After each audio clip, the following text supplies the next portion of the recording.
여호와는 나의 목자니 내가 부족함 없으리로다.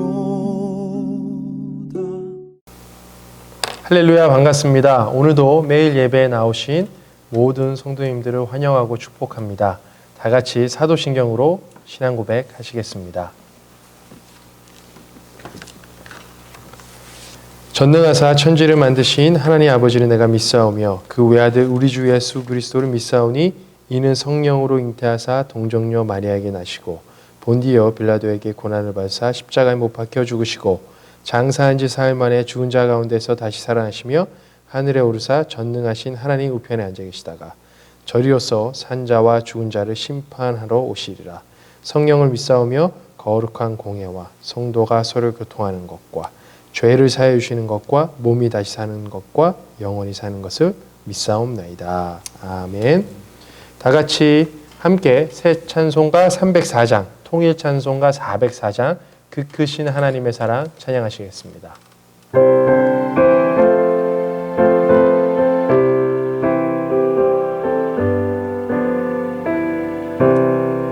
그 크신 하나님의 사랑 말로 다 영영 못하네.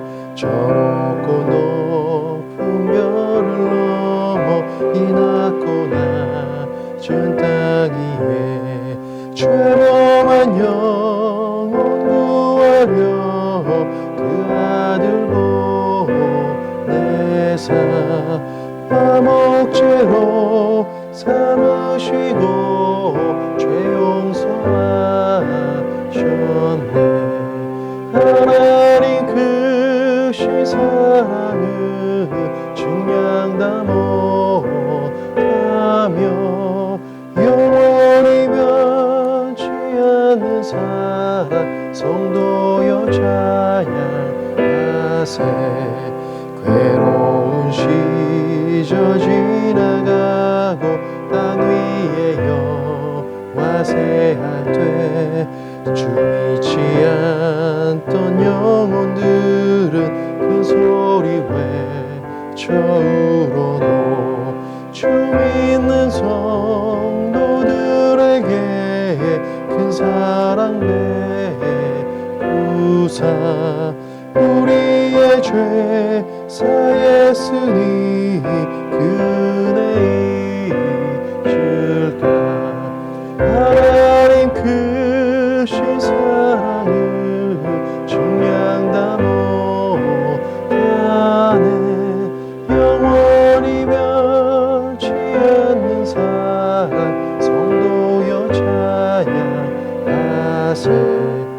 하늘을 두루마리 삼고 바다를 물 삼아도 한없는 하나님의 사랑 다 기록할 수 없겠네. 하나님의 크신 사랑 그 어찌 닿았을까. 저 하늘로 빗사도 채우지 못하네. 하나님 크신 사랑을 증량다 못하며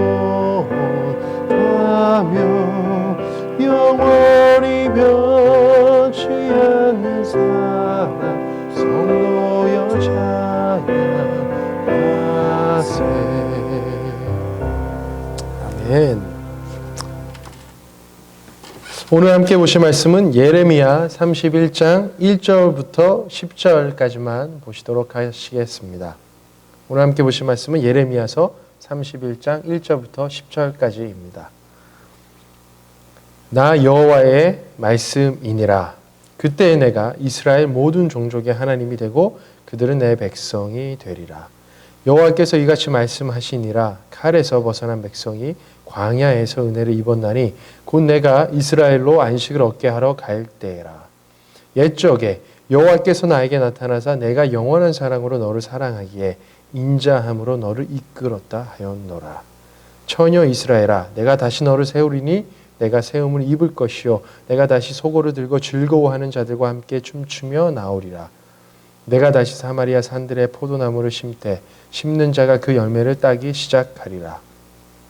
에브라임 산 위에서 파수꾼이 외치는 날이 있을 것이라. 이르기를 너희는 일어나라. 우리가 시온에 올라가서 우리 하나님 여호와께로 나아가자 하리라. 여호와께서 이와 같이 말씀하시니라. 너희는 여러 민족 앞에 서서 야곱을 위하여 기뻐 외치라. 너희는 전파하며 찬양하며 말하라. 여호와여 주의 백성 이스라엘의 남은 자를 구원하소서 하라. 보라, 나는 그들을 북쪽 땅에서 인도하며 땅 끝에서부터 모으리라. 그들 중에는 맹인과 다리 저는 사람과 잉태한 여인과 해산하는 여인이 함께 있으며 큰 무리를 이루어 이곳으로 돌아오리라. 그들이 울며 돌아오리니 나의 인도함을 받고 강구할 때에 내가 그들을 넘어지지 아니하고 물 있는 계곡의 곧은 길로 가게 하리라. 나는 이스라엘의 아버지요 에브라임은 나의 장자니라. 마지막 절이 되겠습니다. 10절입니다. 이방인들이여 너희는 여호와의 말씀을 듣고 먼 섬에서 전파하여 이르기를 이스라엘을 흩으신 자가 그를 모으시고 목자가 그 양떼에게 행함같이 그를 지키시리로다. 아멘. 이미 고인이 된 영성신학자 유진 피터슨 목사와 더불어 늘 언급되는 한 여성 영성신학자가 있습니다. 그녀의 이름은 마르바 던. 캐나다 리젠트 대학에서 영성신학을 가르쳤던 신학자입니다. 그녀의 강의와 세미나 그리고 많은 책을 통해 기독교 예배, 윤리, 영성, 목회 사역 등 깊이 있는 메시지로 많은 목회자와 성도들에게 도전을 주었습니다. 그녀의 메시지는 지금도 여전히 많은 크리스천들에게 깊은 울림의 영성으로 다가오고 있습니다. 지금은 공식적으로 은퇴를 해서 초등학교 교사였던 남편과 함께 마지막 노년을 보내고 있는 것으로 알고 있습니다. 그녀의 책 중에서 위로라는 제목으로 번역된 책이 있습니다. 자신의 질병과 고통 그리고 상처 속에서 시편 말씀을 묵상으로 깊이 있는 신앙 고백이 담긴 책입니다.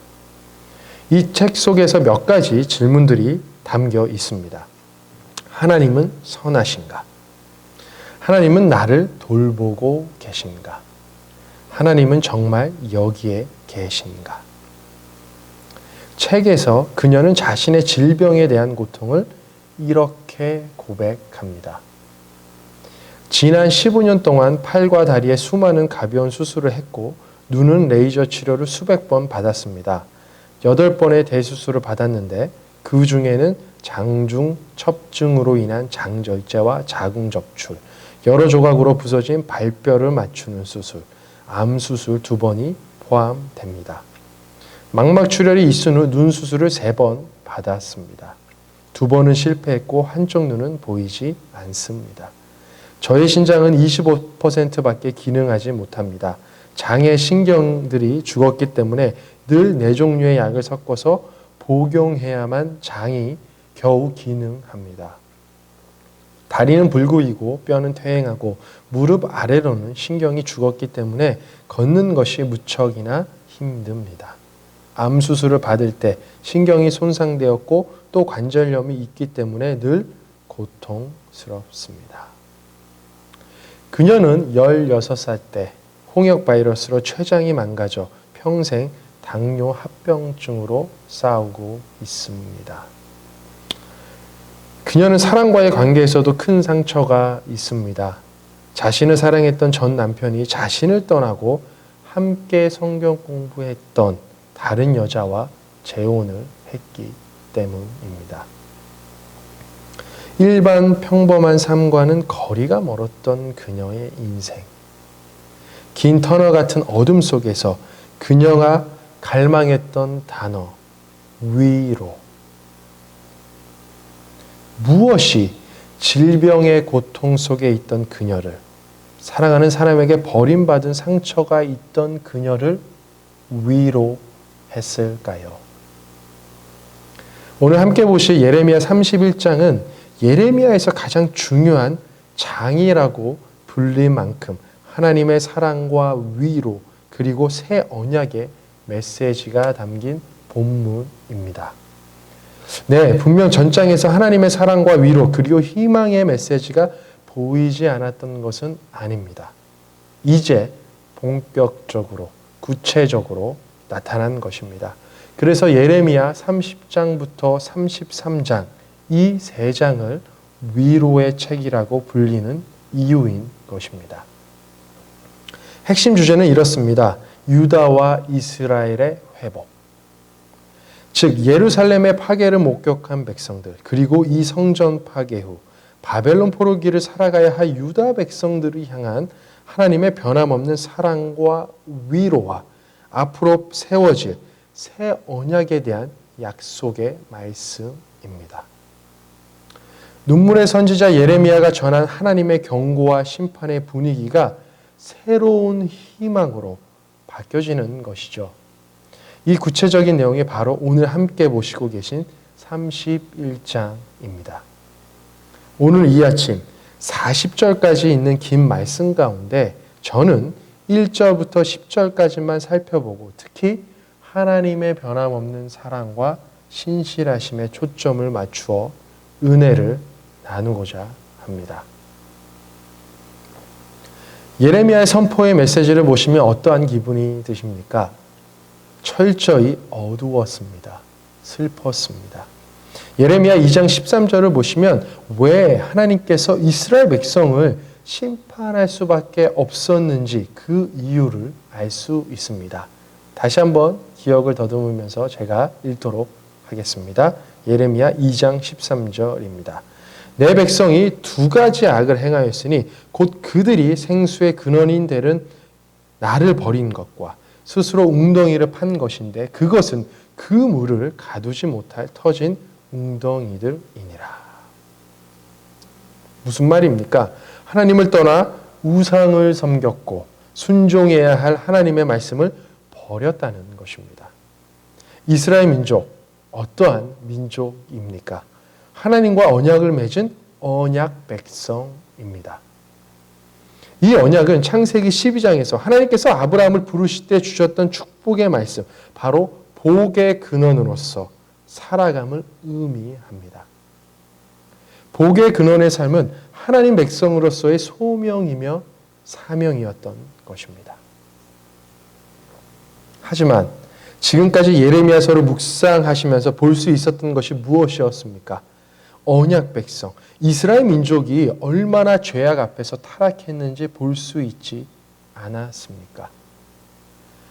예레미야는 이러한 백성을 다양한 모습으로 표현합니다.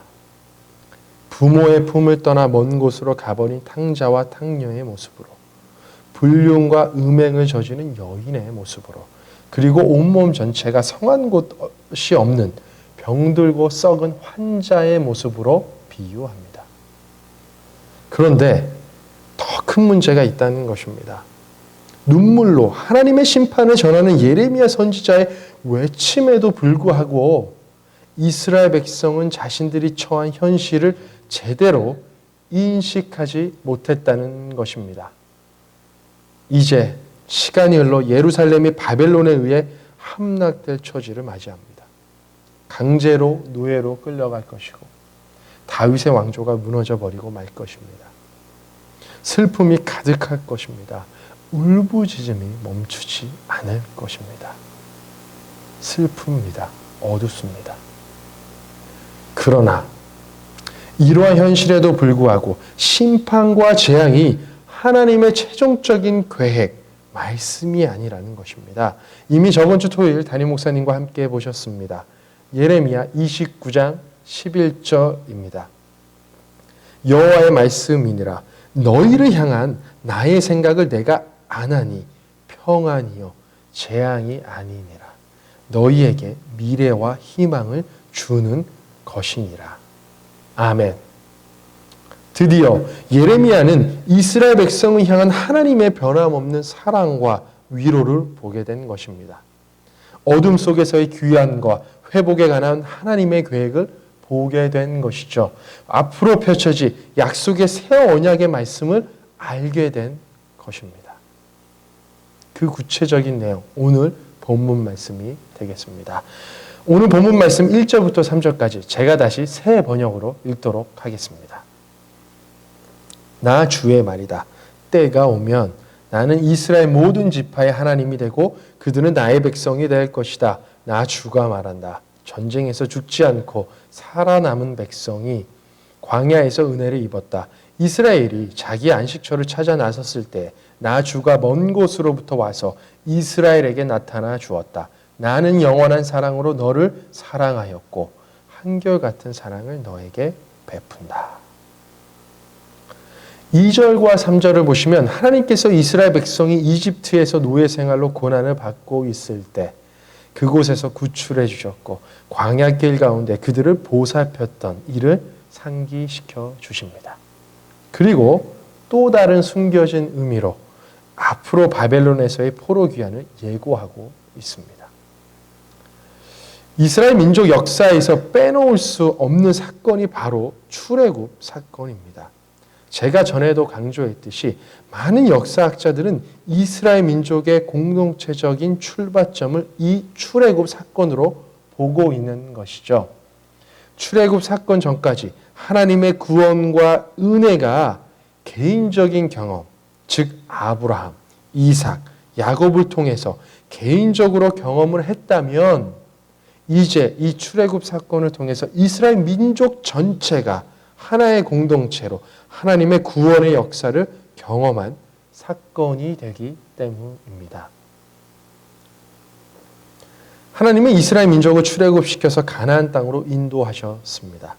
그냥 인도한 것이 아니죠. 하나님이 주인인 하나의 국가로 다시 새롭게 세우시고 가나안 땅에 가는 여정에서 이 백성들이 지켜 순종해야 하는 율법까지 주셨습니다.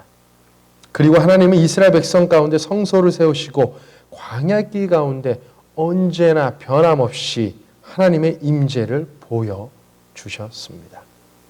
이스라엘 백성이 출애굽 여정부터 가나안 땅에 정착할 때까지 모든 것을 앞장서서 인도하신 분, 바로 사랑의 하나님이셨음을 보여주신 것입니다. 오늘 본문 말씀의 3절에 사랑이라는 단어는 여러분들도 너무 잘 아시는 단어, 헤세드를 말합니다. 언약 백성을 향한 하나님의 변함없는 사랑, 신실한 사랑을 강조하는 단어입니다. 나는 영원한 사랑으로 너를 사랑하였고 한결같은 사랑으로 너에게 베푼다. 하나님의 변함없는 사랑과 신실하심을 나타내는 대표적인 사건, 여러 사건들이 있지만 저는 오늘 한 가지 사건을 나누고자 합니다. 출애굽기 34장을 보시면 하나님의 명령으로 모세가 두 번째 돌판을 만드는 이야기가 나옵니다. 모세가 두 번째 돌판을 만들게 된 이유가 무엇이었습니까? 이스라엘 백성이 출애굽한 후 시내산에 도착했을 때 하나님은 모세를 통해 이스라엘 백성에게 율법을 주십니다. 그런데 여기서 문제가 발생하죠. 모세가 율법을 받기 위해 시내산에 거하는 동안 아론을 중심으로 이스라엘 백성은 모세가 오기까지 기다리지 못하고 참지 못하고 금송아지를 만들어서 숭배하며 죄를 짓게 됩니다. 이런 모습에 모세가 화가 나서 손에 들고 있던 돌판 두 개를 던져서 깨트려 버립니다. 금송아지를 만들어 절하고 있는 이스라엘의 죄악을 보고 너무 화가 나서 바로 그 자리에서 깨트려 버린 것입니다. 하지만 하나님은 모세에게 다시 새 돌판을 준비시키시면서 나와 이스라엘이 맺은 언약은 절대 깨질 수 없다는 것을 보여주십니다. 인간은 실망과 분노로 일방적으로 하나님과 맺은 언약을 깨트릴 수 있지만 여호와 하나님은 절대로 그러한 분이 아니심을 보여주신 것입니다. 왜냐하면 하나님은 이러한 분이시기 때문입니다. 출애굽기 34장 6절입니다. 여호와께서 그의 앞으로 지나시며 선포하시되 여호와라 여호와라 자비롭고 은혜롭고 노하기를 더디하고 인자와 진실이 많은 하나님이니라. 아멘. 사랑하는 성도 여러분, 이 속성이야말로 이스라엘 백성을 회복시키시고 적과 꿀이 흐르는 가나안까지 동행하겠다고 하신 하나님, 당신이 어떠한 분이신지 잘 보여주는 말씀입니다. 비록 이제 바벨론에 의해 예루살렘이 멸망당할지라도 결국 다시 귀환시키시고 회복시키실 그 하나님의 사랑을 볼 수 있는 말씀인 것입니다. 죽음을 생명으로, 절망하고 희망 없는 인생을 다시 새로운 소망과 희망의 인생으로 바꾸시는 하나님의 사랑입니다. 예레미야를 통해 선포되어진 하나님의 경고와 심판의 말씀은 결코 언약 백성 이스라엘 민족을 버리시겠다고, 멸망시키겠다고 하신 말씀이 아닙니다. 이 심판의 말씀은 하나님께서 정말 그들을 사랑하시기에 내리신 말씀인 것입니다. 다시 회개하고 돌아오기를 바라는 하나님 당신의 사랑을 보여주고 있는 것입니다. 사랑하는 자식이 위험한 칼을 달라고 할 때 그것을 선뜻 내어줄 부모가 어디 있겠습니까? 사랑하는 자식이 잘못된 길, 망하는 길로 가고 있는데 그냥 내버려 두는 부모가 어디 있겠습니까? 사랑하기 때문에 훈육하는 것이고 바른 길로 가기 원하기 때문에 가르치고 때로는 사랑의 매를 드는 것이 아니겠습니까? 이것이 자녀에 대한 부모의 마음 아니겠습니까? 하나님은 예레미야를 통해 이 변함없으신 하나님의 사랑을 다시 깨닫게 하고 보여주고 있는 것입니다.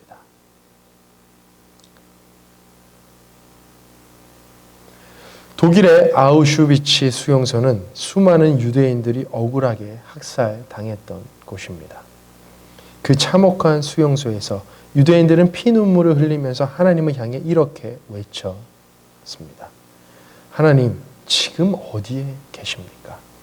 왜 이런 일을 허용하고 계십니까? 그들의 한 맺힌 절규는 연합군이 독일을 물리쳐 수용소를 탈환할 때까지 계속됩니다. 드디어 전쟁이 끝나 연합군이 탈환한 수용소를 점검하러 들어갔습니다. 점검하던 병사 중 한 명이 한쪽 벽 후미진 곳에 글씨가 쓰여져 있는 것을 우연히 발견하게 됩니다. 어느 그리스도인의 신앙 고백인 것 같은 그 글에는 놀라운 내용이 담겨져 있었습니다. 그 크신 하나님의 사랑, 말로 다 형용 못하네. 하늘을 두루마리 삼고 바다를 먹물 삼아도 하나없는 하나님의 사랑 다 기록할 수 없겠네. 이 지옥 같은 수용소에서 죽음만을 기다리고 있던 한 유대인이 하나님의 사랑을 찬양하고 있다니 발견한 병사는 놀라지 않을 수 없었습니다. 그런데 그 밑에 또 하나의 문장이 눈에 들어왔습니다. 하나님은 여기에 계십니다.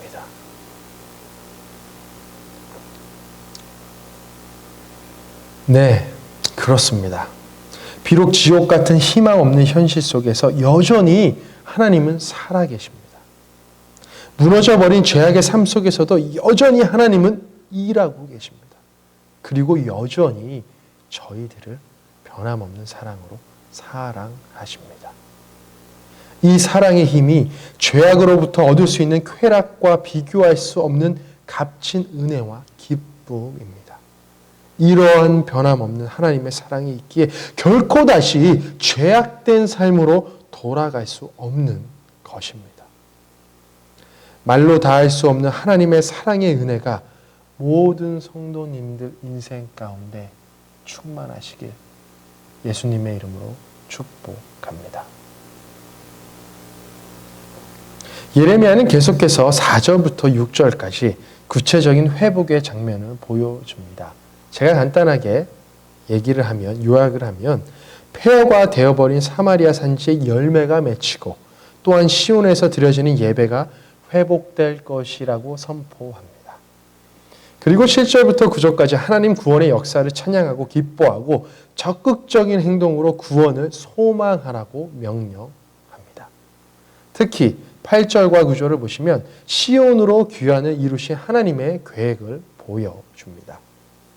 포로기가 끝나고 바벨론에 남아있던 유다 백성들이 큰 무리로 시온으로 돌아올 때 하나님께서 평탄한 길로 인도하시고 물이 많은 시냇가로 이끌겠다고 약속하십니다. 그러면서 10절에 목자가 그 양떼를 지키는 것 같이 그들을 지켜주신다 말합니다. 10절 한 구절만 제가 다시 새 번역으로 읽도록 하겠습니다. 문 민족들아 너희는 나 주의 말을 듣고 먼 해안 지역 사람들에게 이 말을 전하여라. 이스라엘을 흩으신 분께서 그들을 다시 모으시고 목자가 자기 양떼를 지키듯이 그들을 지켜주신다. 목자와 양, 이 둘의 관계를 떠올릴 때 생각나는 말씀이 있습니다. 무엇입니까? 바로 시편 23편 다윗의 고백입니다. 여호와는 나의 목자시니 내게 부족함이 없으리로다. 그가 나를 푸른 풀밭에 누우시며 쉴 만한 물가로 인도하시는도다. 내 영혼을 소생시키시고 자기 이름을 위하여 의의 길로 인도하시는도다. 아멘. 성경은 예수님을 목자 그리고 그를 따르는 많은 사람들을 양으로 비유합니다. 특별히 요한복음 10장에서 예수님은 자기 자신을 선한 목자로 비유하십니다. 흥미롭게도 목자의 이미지는 광야라는 곳에서 더욱 큰 의미로 다가옵니다. 하지만 그렇다고 해서 다윗의 고백처럼 오늘 이 예레미야가 선포하는 이 말씀, 이 약속의 위로의 말씀처럼 양인 저희들의 입장에서 과연 광야에는 부족함이 없다. 푸른 풀밭, 쉴 만한 물가로 인도하신다?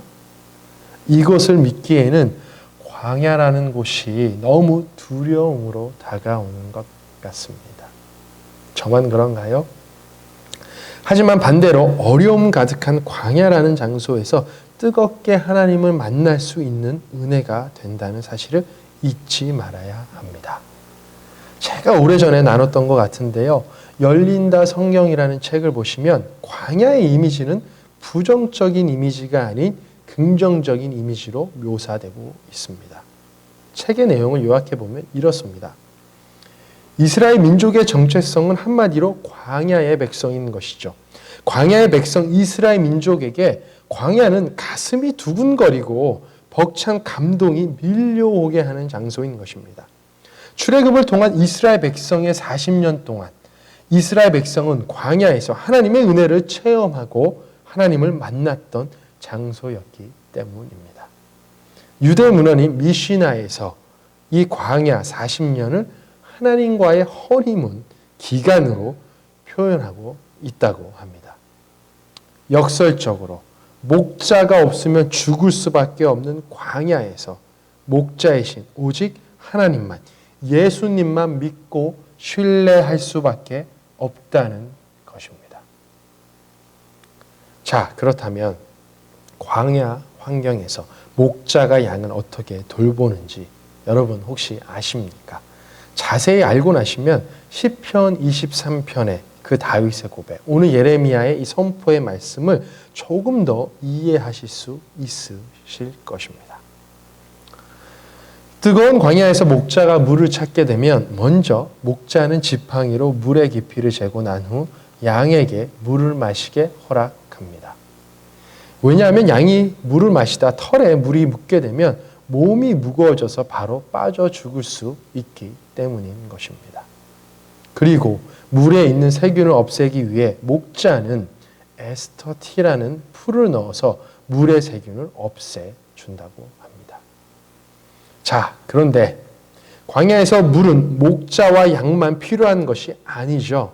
바로 양을 공격하는 맹수들 또한 물이 동일하게 필요합니다. 이럴 때 목자는 맹수로부터 자신의 양을 지키기 위해 휘파람으로 양에게 신호를 보내는 세밀한 행동으로 양을 보호합니다. 그리고 가지고 있던 지팡이로 맹수를 내어 쫓습니다. 때론 다윗처럼 물맷돌을 이용해 물리치기도 했을 것입니다. 또한 광야의 문제, 바로 햇빛입니다. 무척이나 뜨겁습니다. 이러한 환경에서 물을 찾지 못하면 양은 바로 탈진해서 쓰러져 버릴 수밖에 없습니다. 그리고 죽을 수밖에 없습니다. 이럴 때 양을 지키는 목자는 어떻게 행동할까요? 먼저 목자는 쓰러진 양을 그늘로 데리고 갑니다. 만약 그늘을 잡지 못하면 자신의 겉옷을 벗고 들고 있던 막대기로 겉옷을 펼쳐 그늘을 만듭니다. 그리고 비상으로 가지고 있던 자신의 물을 양에게 먹입니다. 여기서 끝나는 것이 아닙니다. 이후 목자는 목덜미부터 시작해서 양을 전신 마사지를 해준다고 합니다. 마사지를 할 때 목자는 마찰열을 줄이고 털이 뽑히지 않도록 하기 위해 주일날 목사님께서도 언급하셨던 올리브 기름을 붓고 마사지를 한다고 합니다. 사랑하는 오클랜드 성도 여러분, 선한 목자이신 하나님께서 양을 바른 길로 인도하고 지키신다라는 이 고백, 이 다윗의 고백, 그리고 오늘 본문 말씀의 의미가 바로 이런 것입니다. 단순히 양의 무리를 지켜보고만 있는 것이 아닙니다. 목자는 자신의 생명 걸고 최선을 다해 헌신하며 양을 지키는 것입니다. 저희의 목자이신 하나님, 하나님이 이러한 분이신데 저희가 죄악 가운데 거할 수 있겠습니까? 저희가 그분께 실망할 수 있겠습니까? 저희가 그분께 불평불만하며 있을 수 있겠습니까? 네, 예상하지 못한 고난 앞에 주저앉아 있을 수 있습니다. 눈물을 흘리며 하나님께 실망했다고 원망하실 수 있습니다. 하지만 기억하십시오. 저희에게 향하신 그 여호와의 인자하심과 진실하심은 크고 영원합니다. 제가 다시 한번 선포하도록 하겠습니다. 저희에게 향하신 여호와의 변함없는 사랑과 그 신실하심은 크고 영원합니다. 저는 오늘 설교의 시작을 영성신학자 마르바던의 위로라는 책의 내용으로 시작하였습니다. 이 책에서 그녀는 심한 병고와 외로움 속에서 하나님은 정말 살아계신 건가? 라는 질문을 할 수밖에 없다고 고백하면서 그때 그녀가 경험한 위로는 변함없는 하나님의 사랑 그리고 하나님의 신실하심이었다고 고백합니다. 책에서 그녀는 하나님의 변함없는 사랑인 헤세드에 대해 이렇게 고백합니다. 헤세드의 본질은 하나님이 결코 우리를 돌보시는 일을 그만두지 않으신다는 것입니다. 우리가 구하는 것을 하나님이 허락해 주시지 않을 때 또는 끝없이 계속되는 슬픔을 없애주지 않으실 때 하나님은 더 이상 우리를 돌보시지 않는 것처럼 보입니다. 그러나 하나님의 영원한 지혜와 사랑은 항상 우리와 함께 있고 우리를 위함입니다. 그녀는 하나님의 선하심, 신실하심에 대해 이렇게 고백하며 저희에게 위로를 줍니다. 잘 들어보십시오. 비록 우리가 간절히 원하는 몇 가지를 주님이 무시하는 것처럼 보일 때도 있지만 주님은 궁극적으로 우리에게 무엇이 최선인지 알고 계시고 그 과정에서 우리가 마음 상하는 것으로 인해 우리와 함께 슬퍼하십니다. 다시 한번 우리는 하나님 성품에 대한 문제로 되돌아가야 합니다. 하나님은 선하신가? 그렇지 않은가? 하나님의 선하심을 볼 수 없을 때도 있습니다. 그러나 우리는 하나님의 선하심을 시험해 보도록, 사실은 그 선하심을 찾아보도록 초청받았습니다. 하나님은 분명히 선하시기 때문입니다. 내가 좀 더 현명해졌을 때 사라지지 않을 영원한 위로를 얻기 위해 하나님을 의지하고 바라보도록 하나님이 나를 가르치고 계셨음을 깨달았습니다. 내가 계속해서 하나님을 찾고 하나님이 내게 가르치시고자 하시는 것에 마음을 열 때마다 나는 어떤 소원들은 내게 정말 필요했던 것이 아니었음을 알게 되었습니다. 사랑하는 오클랜드 모든 성도님들께 다시 한번 고백하며 선포합니다. 그리고 위로의 편지를 전합니다. 어떠한 상황과 환경에 상관없이 저희를 향한 여호와 하나님의 변함없는 사랑과 그 신실하심, 진실하심은 크고 영원합니다. 이것이 바로 저희의 위로입니다. 다 같이 기도하시겠습니다. 변함없는 사랑과 신실하심으로 늘 저희를 지켜주시는 하나님의 은혜에 감사드립니다. 무엇이 하나님과의 사랑을 끊을 수 있겠습니까?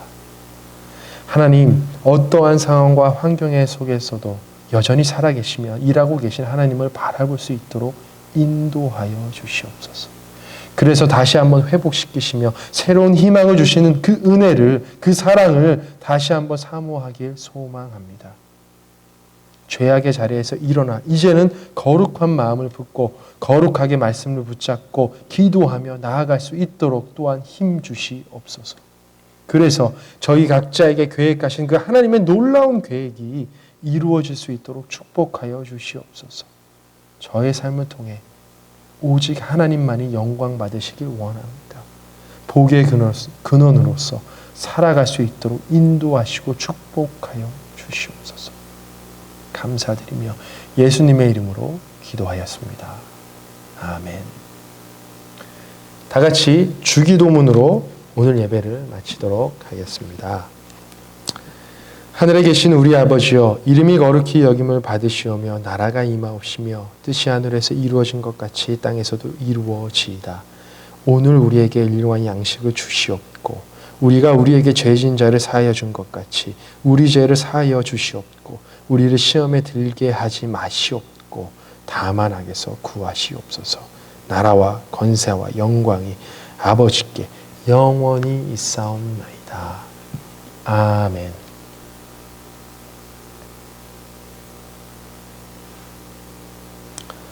오늘도 변함없이 계신 곳에서 예배 참석해 주셔서 너무 감사드립니다.